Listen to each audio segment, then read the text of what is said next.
কলিজার যুবক, সত্য কথাটা স্বীকার করিও রে বাবা। তো যুবক জীবনে কোনোদিন মাদ্রাসায় পড়ে নাই, আলিফ বা তাও শিখে নাই, জেনারেল লাইনে পড়িয়া রাস্তায় গাড়ি চালায়, ড্রাইভার 5 বেলার নামাজ পড়ে আছে না নাই? তোমার বিবেক নামের আদালতে প্রশ্ন, বলো যুবক তুমি কেন পারো না? তোমার মতো যুবক স্কুল কলেজে পড়ে, লেখাপড়া করে, 5 ওয়াক্ত নামাজও পড়ে এমন ছেলে নাই, তুমি কেন পারো না রে বাবা? তোমার মতো যুবক সন্তান নদীর মধ্যে মাছ ধরে, নামাজ ছাড়ে না, বলো তুমি কেন পারো না?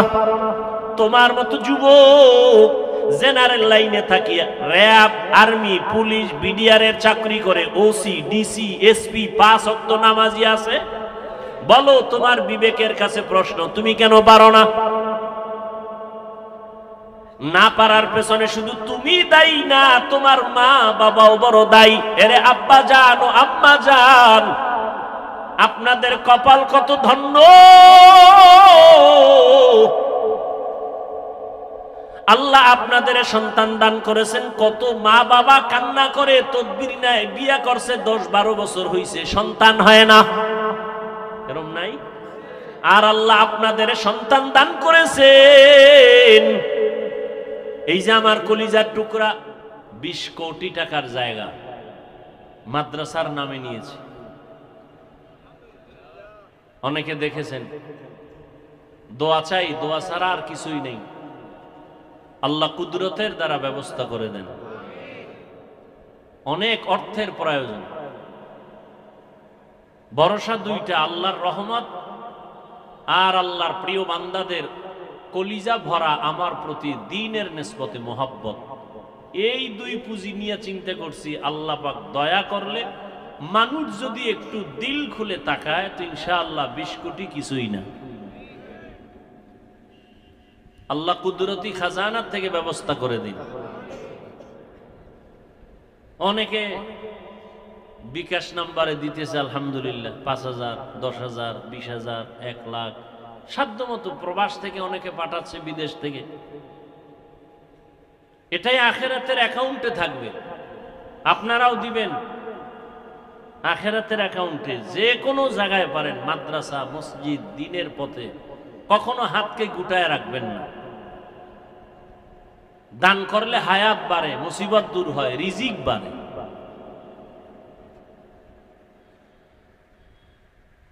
এত বয়ানের পরেও কেন আমাদের আমলের খাতা শূন্য? একমাত্র কারণ, আল্লাহর আদালতে দাঁড়াইয়া হিসাব দেওয়ার ভয় নেই।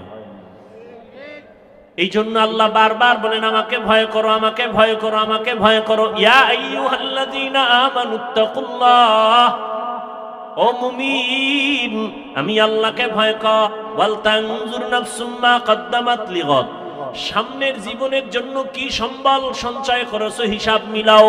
ওয়াত্তাকুল্লাহ, আল্লাহ বলেন আবার আমাকে ভয় কর। ইন্নাল্লাহা খাবীরুম বিমা তা'মালুন, তোর সব কাজের খবর আমি আল্লাহ অগ্রিম জানি। কি কাজ নিয়ে কবরে রওনা দিলা? কয়দিন আর হায়াত? মহামারী করোনায় লাশ আর লাশ, ডেঙ্গুর ভেতরে লাশ, এমন একটা দিন নাই মরণের খবর নাই। গাড়ির নিচে লাশ, পানির নিচে লাশ, ঘুমের বিছানায় লাশ। মনে করছিলাম বুড়া মানুষটা আগে মরে যাবে, জুয়ানেরা কয়েকদিন পরে মরবে, কিন্তু ইদানিং কালে যত লাশ, বেশিরভাগ যুবকদের লাশ। এরে আমার কলিজার যুবক,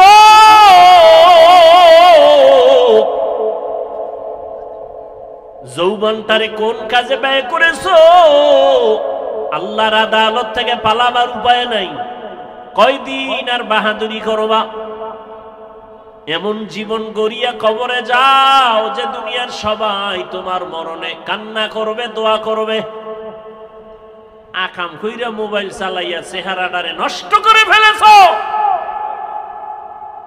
চেহারার দিয়ে তাকাইলে মায়া লাগে না, অথচ যুবকের 40 বছর পর্যন্ত চেহারা নষ্ট হবে না, কোনো ক্রিম লাগবে না, মেডিসিন লাগবে না। ও যুবক, বলো তোমার 40 বছরের আগে চেহারা কেন নষ্ট? তোমার চেহারার মধ্যে কেন নূর নাই, কোনো আলো নাই? তোমার চেহারার দিকে তাকাইলে মায়া লাগে না কেন?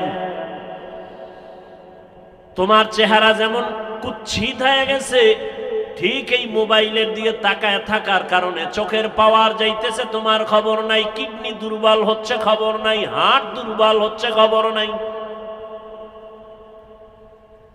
মোবাইলের কারণে লেখাপড়া শেষ, তোমার খবর নাই। মোবাইলের কারণে তোমার চরিত্র ধ্বংস, খবর নাই।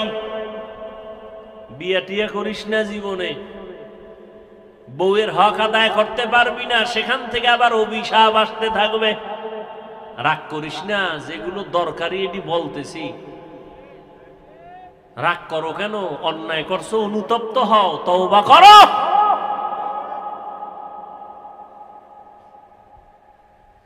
স্ত্রীর হক আদায় না করলে সেখানে তুমি আসামি। সন্তানের হক আদায় করতে না পারলে তুমি আসামি।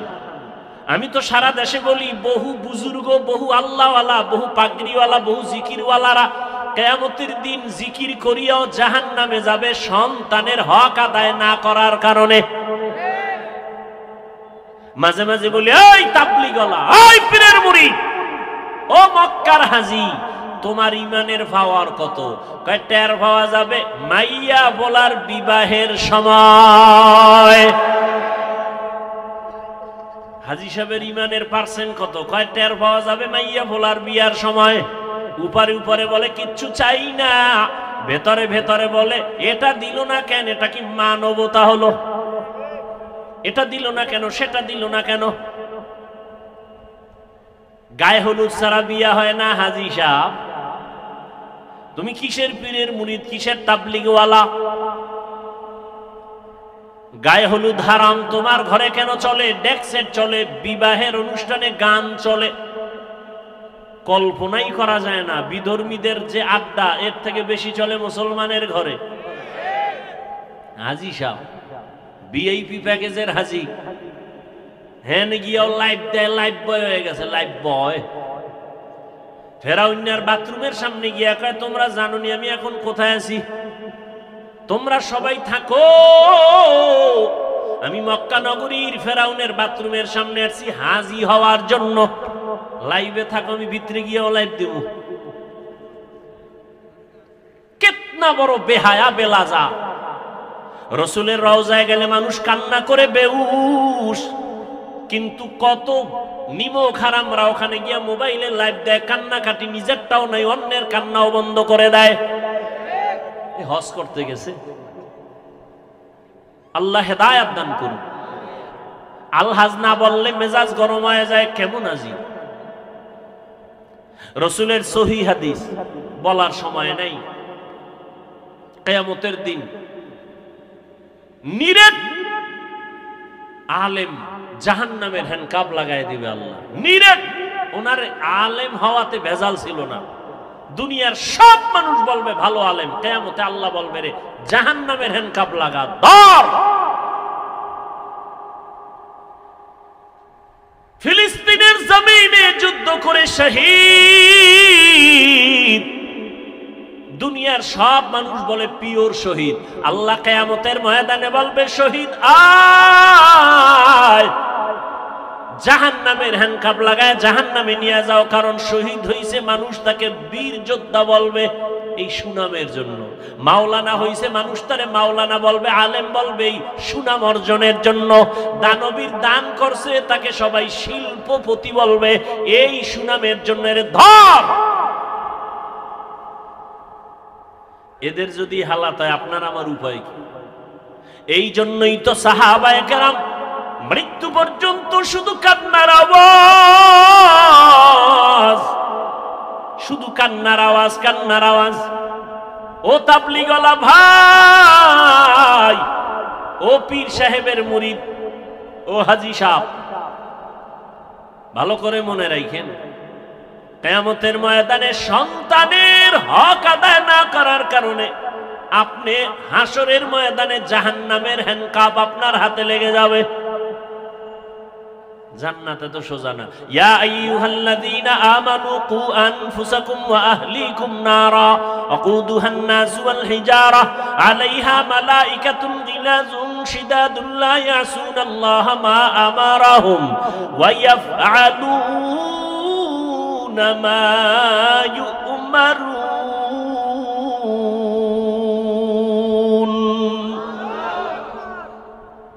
জাহান্নাম থেকে আগে নিজেকে বাঁচাও, তোমার আহালকে বাঁচাও। নিজে বাঁচলে হবে না, আহালকে বাঁচাও।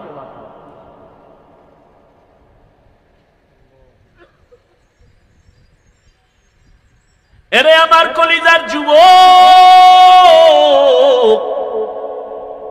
আমি এতক্ষণ চিল্লাইতেছি, একবারও বলি নাই তুমি তাবলিগে না গেলে জাহান্নামে যাইবা, বলছি। তুমি পীরের কাছে যদি না যাও জাহান্নামে যাইবা, বলি নাই। তুমি যদি কওমি মাদ্রাসায় না পড়ো জাহান্নামে যাইবা, বলি নাই। বরং আমি বলি সারা দেশে যুবক, তুমি স্কুলে পড়ো, কলেজে পড়ো, চাকরি করো, ব্যবসা করো, ডাক্তার হও, ইঞ্জিনিয়ার হও, প্রফেসর হও, তোমাকে ধন্যবাদ জানাই গেলাম। তুমি একজন ডাক্তার হও, বাধা নাই। তুমি ইঞ্জিনিয়ার হও, বাধা নাই। তুমি প্রফেসর হও, বাধা নাই। তবে এক জায়গায় বাধা, বেয়াদব হইও না রে বাবা। তোমার ব্যবহারে কোনোদিন যেন মা বাবা কষ্ট না পায়, তোমার ব্যবহারে কোনোদিন যেন শিক্ষকেরা কষ্ট না পায়, তোমার আচরণে কখনো যেন আলেম ওলামা মুরব্বীরা কষ্ট না পায়। যদি কষ্ট পায় বরদোয়া লেগে যাবে, মরার আগে পঙ্গু হয়ে যাবা। মা বাবার বরদোয়া লাগলে জীবন শেষ। শিক্ষকের বরদোয়া যদি কপালে লাগে লেখাপড়া ধ্বংস। আলেম ওলামার বরদোয়া লাগবে তো তোর চরিত্র ধ্বংস। স্কুলে পড়ো, ডাক্তার হও, তবে আদওয়ালা ডাক্তার হও, আদর্শবান ডাক্তার হও। মা বাবার দোয়া, শিক্ষকের দোয়া, উলামায়ে কেরামের দোয়া নিয়ে আগাও, জীবনটা ফুলের মতো হয়ে যাবে। ডাক্তার হলো দেখবা সম্মানের সীমানা নাই। বিদেশে তোমাকে হায়ার করে নিয়ে যাবে ডাক্তার, এরকম ডাক্তার আমগো দেশে নাই। তোমার মতো মোবাইলে আকাম করলেই সুনাম হইতো না, হইতো। আল্লাহ হেদায়েত দান করুন। জীবনে কি অর্জন করলাম? মা বাবার সাথে বেয়াদবি, শিক্ষকের সাথে বেয়াদবি, আলেমদের সাথে বেয়াদবি, বন্ধুদের সাথে বেয়াদবি। মনে হয় তুই মইরে গেলে সবাই খুশি, এমন একটা জীবন কামাই করলি যে মরলেই মা বাপ খুশি, যে একটা বালা গেছি গা, চরিত্র এত খারাপ যে মইরে গেলে মা বাপ খুশি। কেমন পোড়া কপাল তোমার!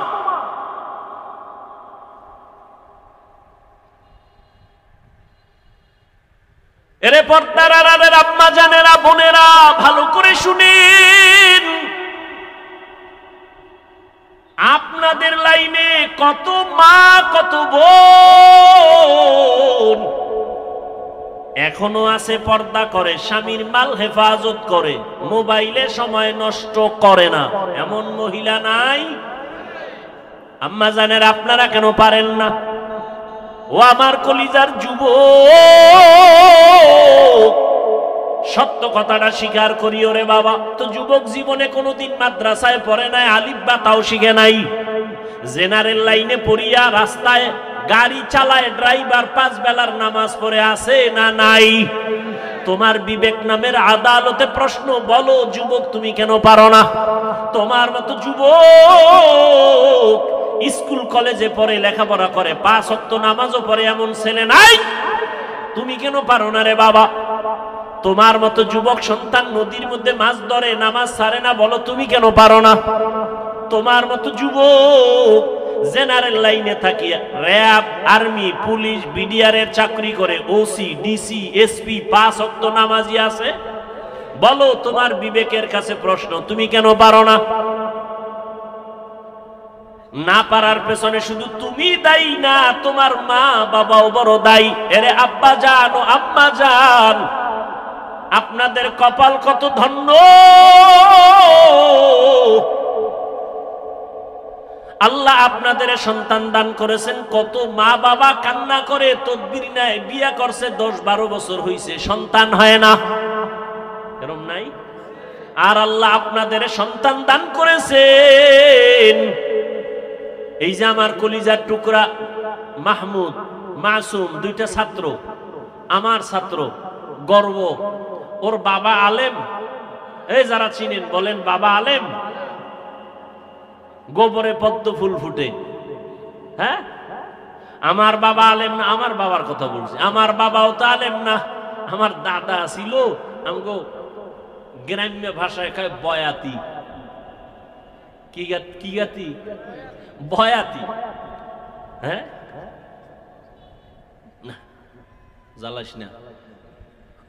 দাদা কণ্ঠ দিয়ে টান মারলে এলাকার সব নারী পুরুষ এক জায়গায় হয়ে যেত।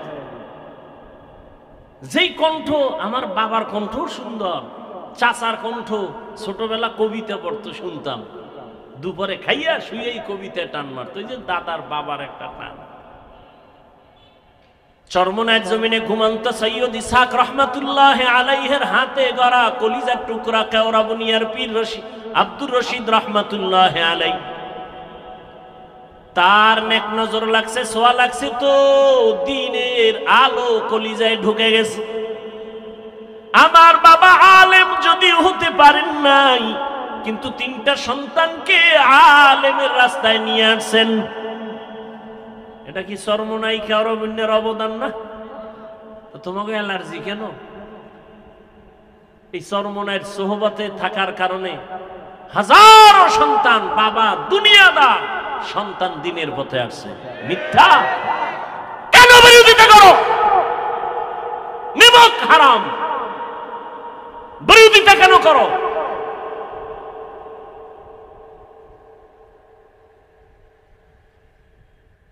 আল্লাহ কারে দিয়ে হেদায়েতের দরজা খুলবে বলা যায় না। নিজের চিন্তা করো, আর একজনের উপর আঙ্গুল তুলো কেন? আল্লাহ হেদায়েত দান করুন।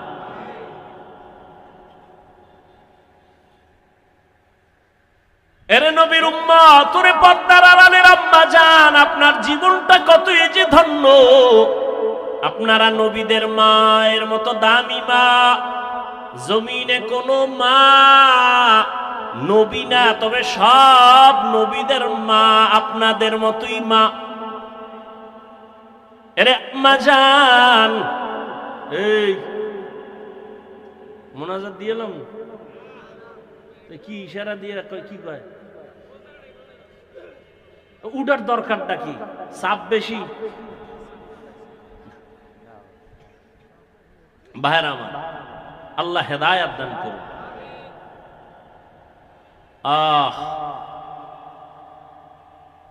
বেশি জরুরি থাকলে যাও ভাই, পেছ লাগা বাবার বইয়ে কোন ঘটনা ঘটাই এলো, যাও। কি আরেকটু সামনে আগাবো? এরে আম্মা জানেরা, সাহাবায়ে কেরামদের মায়ের মতো আপনারা মা। হাফেজে কোরআন এখানে 4টা না 5 জন সন্তান, 4 জনের মাথায় পাগড়ি দিলাম, কোরআনওয়ালা হাফেজ হয়ে গেছে। এদের সিনার ভেতরে 30 পারা কোরআন আল্লাহ মুখস্থ করায় রেখেছেন। এদের মা, এদের বাবা কত ধন্য। আজ গলাচিপার এই মাঠের ভেতরে হাজারো হাজারো আল্লাহর প্রিয় বান্দাদের সামনে তাদের মাথায় পাগড়ি কেন? বলে তারা কোরআনের হাফেজ হয়েছে। খবর নিয়ে তাকাইয়ে দেখো, আজ ওদের মা বাবার ঈদের মতো আনন্দ। মহিলা সবার কাছে বলে, জাননি আমার ছেলে আজ পাগড়ি নিয়েছে, কোরআনের হাফেজ হয়েছে। বাবায় সবার কাছে আনন্দ করে, আমার ছেলে আজ হাফেজে কোরআন। এরে আম্মা জানেরা, আপনাদের জীবনটা তো ধন্য। আপনারা খাদিজা রাদিয়াল্লাহু তাআলা আনহার মতোই তো নারী, বড় দামি। আয়েশা রাদিয়াল্লাহু আনহার মতো দামি নারী, ফাতেমা রাদিয়াল্লাহু আনহার মতো দামি নারী। আপনাদের সম্মান কত? কিয়ামতের ময়দানে কোটি কোটি কোটি কোটি মানুষের সামনে আল্লাহ যখন জিজ্ঞাসা করি ফেলেন, যদি ও হাজারো কোটি মানুষের মাঝে আমি একজন ব্যক্তিকে দেখতে চাই, আমার মুহাম্মদ, আমার প্রিয় নবী, তার হাতে হাত লাগাইয়া প্রথম কালেমাটা কে পড়েছো, ওই ব্যক্তিটাকে আজ আমি হাসরের মাঠে পুরস্কার দিব। দুনিয়ার কোন পুরুষ দাঁড়াতে পারবে না। একজন নারী দাঁড়াইয়া যাবেন, দাঁড়ায় বলবেন, ও দয়ার মালিক, মালিক, আপনার বন্ধুর হাতে প্রথম কালেমাওয়ালা আমি নারী একজন খাদিজা রাদিয়াল্লাহু আনহা। আল্লাহ যদি বলে ফেলেন কিয়ামতের ময়দানে আমার দ্বীন ইসলামের জন্য জীবন দিতে গিয়া প্রথম শহীদ কে হয়েছে, গলা কাটা শহীদ, একজন পুরুষও দাঁড়াতে পারবে না, একজন নারী দাঁড়ায় বলবেন হে মালিক, আপনার দ্বীন জিন্দা করার জন্য আমি শহীদ হয়ে রক্ত ঝরাইছি, আমি একজন নারী সুমাইয়া রাদিয়াল্লাহু আনহা। নারীদের সম্মান আল্লাহ এত দিছেন, তোমরা কমানোর জন্য আন্দোলন করো। যারা বলে ইসলাম নারীর অধিকার দেয় নাই, এরা লম্পট, চরিত্রহীন, ইসলামের দুশমন। আল্লাহর কসম একবার, আল্লাহর কসম দুইবার, আল্লাহর কসম তিনবার, ওয়াল্লাহি বিল্লাহি তাল্লাহি, নারীর সম্মান ইসলাম ছাড়া আর কেউ বাড়াতে পারে নাই। সব ধর্ম খুঁজো, সব ধর্মের ভেতরে নারীদের উপরে জুলুম করা হয়েছে, একমাত্র নারীদের সম্মান আর ইজ্জত দিয়েছে ইসলাম, আর কেউ দেয় নাই।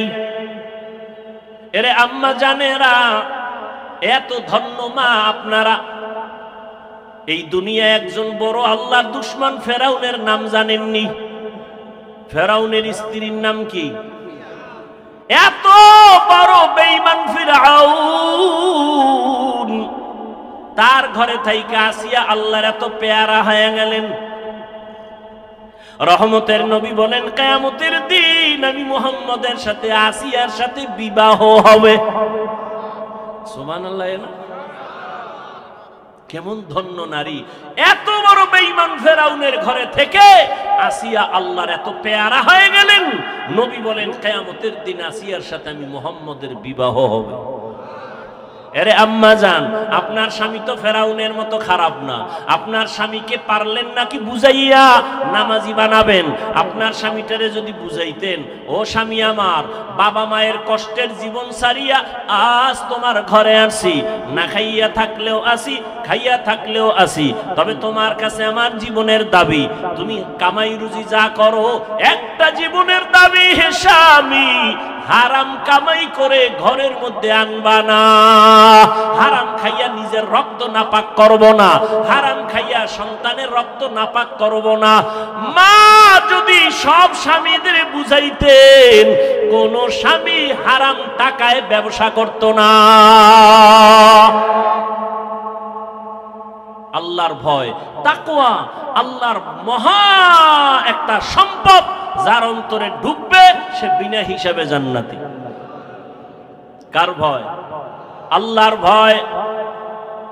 ওমরে ফারুক রাদিয়াল্লাহু তাআলা আনহু দিনের বেলা মানুষের বিচার করেন, রাতের বেলা ঘুরে ঘুরে মানুষের কি হালাত গোপনে গোপনে দেখেন। ঘুরতে ঘুরতে ওমর বাগানের ভিতরে ঢুকলেন, পাহাড়ের পাশে দেখে বাতি জ্বলে, রাতের বেলা বাতি জ্বলে। ওমর গিয়া কাছে দাঁড়ায় দেখে একটা ভাঙা ঘর, ঘরের মধ্যে নারীদের আওয়াজ, দুই নারী, একজন মা আর একটা মেয়ে। মা বলে, এই মেয়ে, আগামীকাল গাভীর দুধ বিক্রি করতে নিবি, পানি বেশি দিয়া নিবি। কে কয়? মা কয়। মা মেয়েকে। ওমর কই? খবর নাই। অজের আগ্রহ কমে গেছে না? ওমর কিন্তু ঘরের পেছনে দূরত্ব বজায় রেখে গোপনে দাঁড়ায় আছে শুনে। মা বলে, ওই কন্যাকে বলে, মা, এই মেয়ে কালকে গাভীর দুধ বিক্রি করতে নিবি, পানি বেশি মিশায় দিবি। মেয়ে কি কয়? মা, ওমর যদি শুনে কল্লা কেটে ফেলবে। মা বলে, ওমর তো শুনবে না। মেয়ে ডাক দিয়ে কয়, মা, ওমর যদিও শুনবে না, তবে ওমরের আল্লাহ তো শুনবেন। ওমর কই? ঘরের পাশে চুপ করে ওমর চলে গেছে। ওমরে ফারুক রাদিয়াল্লাহু তাআলা আনহু চলে গেলেন। পরের দিন আদালতে বৈশা ওই মেয়ে আর মাকে ডাকালেন। ভয়ে কাঁপতেছে, না জানি আর ফাঁসি হয়। কিন্তু না, হযরত ওমর আদালতে ডাইকা সম্মানের সাথে বললেন, ও ধন্য মেয়ের ধন্য মা, এমন একটা ফুটন্ত গোলাপ আপনার ঘরে পেয়েছেন, আপনার জীবনটা বড় ধন্য। আপনার মেয়েটা এত সুযোগ পাইয়াও আল্লাহর ভয় অন্তরে জমা রাখছে, আল্লাহর ভয়, তাকওয়া। আমি আজ আপনাকে ডাকছি, ভয় নাই, ভয় নাই। আপনি যদি খুশি হন, আমি ওমর চাই আপনার মেয়েটাকে আমার ছেলের জন্য বিবাহের বন্ধনে নিব। মা খুশি না বেজার? মা ডাক দিয়া আলহামদুলিল্লাহ, খলিফাতুল মুসলিমিন ওমর আমার মেয়েকে তার পুত্র বধূ বানাতে চায়, আল্লাহ কবুল করো। ওই মেয়েটাকে ওমর তার ছেলের জন্য নিয়েছেন, বিবাহের বন্ধনে আবদ্ধ করে দিলেন। এবং এই মেয়ের গর্বের ধারায় আছে আর একটা আকাশের ফুটন্ত চাঁদ, ওমর ইবনে আব্দুল আজিজ। এরে আম্মা জানেরা, কয়দিন আর বাহাদুরি, মইরা গেলে কেউ নামও নিবে না। হ্যাঁ, ভালো ছেলে যদি রাইখা যান, তাহলে ওই ছেলের কারণে আপনিও দোয়া পাবেন। আর যদি ভালো ছেলে না রাখেন, দুনিয়ার কেউ আপনাকে চিনবে না, জানবে না। এরে আম্মা জানেরা, আপনার মতো কত মা এখনো আছে, পর্দা করে, হালাল ভাবে চলে, স্বামীর মাল খেয়ানত করে না, মোবাইলে সময় নষ্ট করে না। আপনি কেন পারবেন না? তওবা করে নেন। ও আমার কলিজার যুবক বাবারা, এখনো সময় আছে, মনটাকে বুঝাইয়া তওবা করো। তোমার মতো যুবক স্কুল কলেজে পড়ে, নামাজি, অভাব নাই, তুমি কেন পারবা না? মনে মনে আল্লাহকে ডাকো, হে মালিক, জীবনে মনের চাহিদা পূরণ করতে গিয়া কত দাড়ি কাটলাম, কত নামাজ ছাড়লাম, বেপরদায় চললাম, কত পার্কে পার্কে ঘুরলাম। আজ থেকে তওবা করতে চাই, আর দাড়ি কাটবো না, বেপরদায় চলবো না, মা বাবার সাথে বেয়াদবি করব না, নবীজির আদর্শ মানিয়া চলবো, ওলামায়ে কেরামের পরামর্শ নিয়ে চলবো, শিক্ষকের দোয়া নিয়ে চলবো। আল্লাহর কাছে খাঁটি মনে যদি তওবা করতে পারো, তুমি ডাক্তার হলেও তোমার জীবনটা ধন্য হয়ে যাবে, ইঞ্জিনিয়ার হলেও তোমার জীবন ধন্য, তুমি প্রফেসর হলেও তোমার জীবনটা বড় ধন্য হবে। ও বৃদ্ধ বাবাজি, আপনার মতো কত বাবারা মসজিদে গিয়া 5 বেলার নামাজ আদায় করে, আপনি কেন পারবেন না? আল্লাহর ধরা বড় কঠিন, আপনি ভুলে গেলে চলবে না। আল্লাহর কাছে এখনো সময় আছে, তওবা করে নেন। আল্লাহ পাক রব্বুল আলামিন কত যে দয়াময়, আবার তেমনি ভয়ঙ্কর। রহমতের নবী এশার নামাজ পড়ে আম্মাজান আয়েশার হুজরায় ঘুমায় গেলেন। তন্দ্রাচ্ছন্ন নবী বলেন, আমি ঘুমাইলে চোখ বন্ধ থাকে, আমার অন্তর ঘুমায় না। হঠাৎ করে রাতের গভীরে আমার কানের মধ্যে শুনি কে যেন কান্না করতেছে। নবী বলেন, আমার ঘুম ভেঙ্গে গেল, এই গভীর রাতে কে কান্না করে? রহমতের নবী বলেন, আমি উঠলাম, উঠিয়া আমি বিছানার থেকে বের হয়ে গেলাম, নজর দিয়া দেখি আমার হুজরার পাশেই তো মসজিদে নববী, নজর দিয়ে দেখি আমার এক সাহাবী নামাজে দাঁড়ায় দাঁড়ায় গভীর রাতে কান্না করে। আমি রহমতের নবী হঠাৎ চমকে উঠলাম, কোন সাহাবী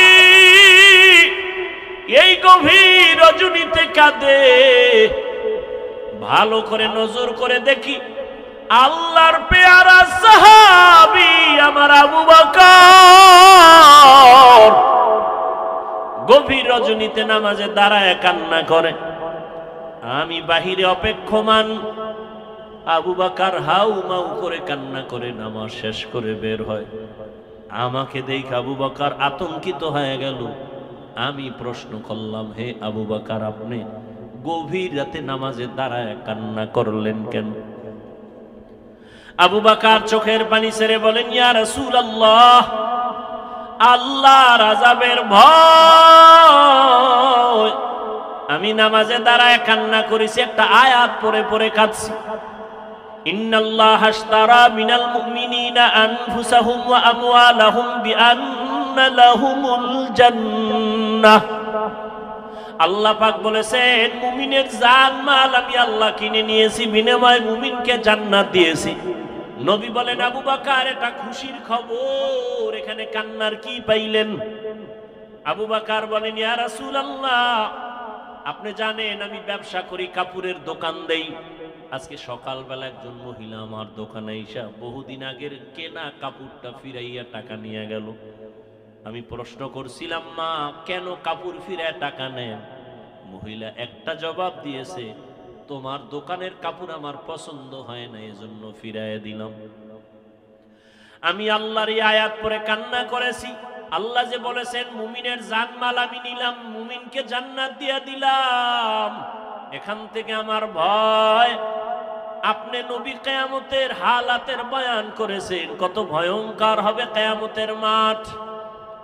কিয়ামতের ময়দানে নারী আর পুরুষেরা সবাই উলঙ্গ দাঁড়াবে, সূর্যের গরমে মাথার মগজগুলো ভাতের মারের মতো ফুটবে, জমিনটা তামা হয়ে যাবে, জাহান্নামের আওয়াজে মানুষের কান ফেটে যাবে। এমন হালাত হবে ওই হাসরের মাঠে নবীরা যাদের গুনাহ নাই তারাও কান্না করে বেকারার হবেন। ওই অবস্থার মধ্যে যখন আল্লাহ এক এক করে ডাকবেন, আমি আবু বকরকে ডাক দিয়া যদি আল্লাহ বলেন হে আবু বকর আমি জান্নাতের সুসংবাদ দিলাম, কি আমল করেছো? আমি যদি আল্লাহর কাছে পেশ করি নামাজ রোজা তেলাওয়াত, ওই মহিলার মতোই যদি আল্লাহ বলেই ফেলে ও আবু বকর আমার জান্নাত আমাকে দেও, তোমার জানমাল নিয়ে জাহান্নামে যাও। আল্লাহ কেন বলে যেইভাবে নামাজ পড়তে বলেছি ওইভাবে নামাজ আদায় করতে পারো নাই, আমি যেইভাবে তেলাওয়াত চাইছি ওইভাবে তেলাওয়াত তুমি আমাকে দাও নাই, আমি যেইভাবে জিকির চাইছি ওইভাবে মোহাব্বতের জিকির আমাকে দাও নাই। মানুষ দেখানো জিকির করেছো, মানুষ দেখানো নামাজ পড়েছো। তখন আল্লাহ যদি বেজার হইয়াই বসেন আমার জাহান্নাম ছাড়া উপায় হবে না। আর হে নবী আমি চিন্তা করে দেখলাম দুনিয়াতে সূর্যের গরম সহ্য করতে পারি না, জাহান্নামের আগুন আরো কত ভয়ঙ্কর হবে, কেমন করে সহ্য করব? এই ভয় আমি কান্না করেছি। রহমতের নবী কাঁদেন আর বলেন আবু বকর ওই হাসরের ময়দানের কথা যখন আমার মনে পড়ে আমিও চোখের পানি ধরে রাখতে পারি না।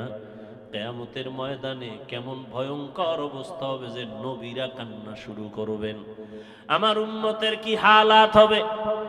এর এলাকার মুসলমান হে যুবক ও পর্দার আড়ালের মা বোনেরা ও বৃদ্ধ বাবাজি, দুনিয়াতে একটা সূর্যের গরম সহ্য করা যায় না, বেতের বাড়ি সহ্য করা যায় না, মশার কামড় সহ্য করা যায় না।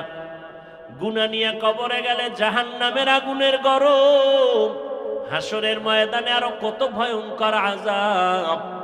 এখনো সময় আছে, তওবা করে নেন।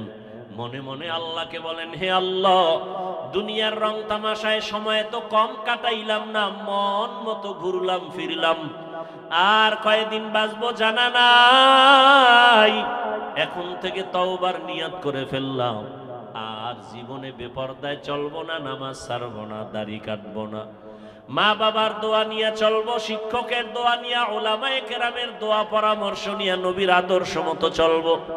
তওবা করার মতো যদি কারো অন্তর তৈরি হয়, মুনাফিকি যদি অন্তরে না থাকে, খাঁটি তওবার নিয়ত যাদের আছে দুটো হাত আমার আল্লাহকে দেখাইয়া দাও।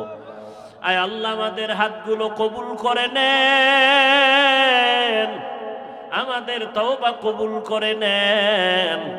আয় আল্লাহ মরণ পর্যন্ত তওবার উপরে মজবুত হইয়া চলার মতো তৌফিক দান করেন, আমিন।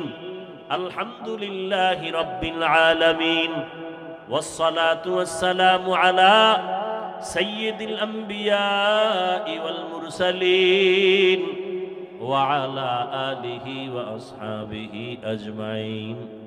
ইয়া আরহামার রাহিমিন ইয়া আরহামার রাহিমিন ইয়া আরহামার রাহিমিন। اللهم ارحمني بترك المعاصي، اللهم ارحمني بترك المعاصي، اللهم ارحمني بترك المعاصي، اللهم إنا نسألك رضاك والجنة ونعوذ بك من سخطك وغضبك والنار اللهم إنا نعوذ بك من البرص والجنون والجذام وسيء الأسقام ربنا ظلمنا أنفسنا وإن لم تغفر لنا وترحمنا لنكونن من الخاسرين ربنا لا تزغ قلوبنا بعد إذ هديتنا وهب لنا من لدنك رحمة إنك أنت الوهاب ربنا هب لنا من أزواجنا وذريتنا قرة أعين وجعلنا للمتقين إماما ربنا آتنا في الدنيا حسنة وفي الآخرة حسنة وقنا عذاب النار উদয়ার মালিক কুদরতের নজর দিয়ে দেখেন খোলা আকাশের নিচে এই ময়দানে আপনার গোলাম কত উলামায়ে কেরাম কত হাজী সাহেব কত মুরব্বী ব্যবসায়ী চাকরিজীবী পর্দার আড়ালে কত মা বোনেরা কত যুবক কত ছাত্র ভাইরা হাত তুলেছেন আয় আল্লাহ আমরা সবাই জাহান্নামের আসামি অসহায় ও আল্লাহ দুনিয়াতে যেদিন আসছিলাম কত পবিত্র মা বাবা কত আনন্দ করেছিলেন আজ ওই পবিত্র জীবন গুনার কারণে নাপাক গুনাহের কারণে আমার হাত নাপাক আমার চোখ নাপাক আমার অন্তর নাপাক আমার জিহ্বা নাপাক আল্লাহ এই মজলিসে মনে হয় আমার মতো গুনাহগার কেউ নাই গুনাহের কারণে দিলটা পাথর চোখে পানিও নাই কান্নাওয়ালা চক্ষু দান করেন আল্লাহ কান্নাওয়ালা চক্ষু দান করেন আল্লাহ কান্নাওয়ালা চক্ষু দান করেন আল্লাহ ফিলিস্তিনের জমিনে কান্নার আওয়াজ মায়ের সামনে সন্তানকে জবাই করা হয় সন্তানের সামনে মাকে ধর্ষণ করা হয় ও আল্লাহ এই কষ্ট সহ্য করা যায় না রে মালিক আমাদের গুনার কারণে আপনি বুঝি রাগ করেছেন আয় আল্লাহ আমরা তো আপনার আদরের নবীর উম্মত আমাদের গুনার কারণে আপনি রাগ করিয়েন না রে আল্লাহ নবীজির মোহাব্বত আমাদের মাফ করে দেন ফিলিস্তিনের জমিনে কান্নার আওয়াজ বন্ধ করে দেন আল্লাহ মুসলমানের উপরে চাদর বিছায়া দেন আল্লাহ রহমতের দরজা খুলে দেন জালেমদের ধ্বংস করে দেন আল্লাহ জালেমদের ধ্বংস করে দেন আল্লাহ জালেমদের ধ্বংস করে দেন আল্লাহ আয় আল্লাহ সারা দুনিয়ার মুসলমানের ঈমান আমল হেফাজত করেন বাতিলের মোকাবেলায় বিজয় দান করেন আল্লাহ বাংলাদেশ শান্তির দেশ বানায় দেন জুলুম থেকে দেশ ও জাতিকে হেফাজত করেন আপনার খাস ওলিয়া উলিয়াদের বন্ধু বানায় দেন আয় আল্লাহ এলাকায় শান্তি দান করেন মা বোনদের আবেদা পর্দাওয়ালা বানায় দেন সন্তানগুলো নেককার বানায় দেন আল্লাহ লেখাপড়া যারা করে কামিয়াবি দান করেন আয় আল্লাহ মসজিদ মাদ্রাসাগুলো কবুল করে নেন অন্যান্য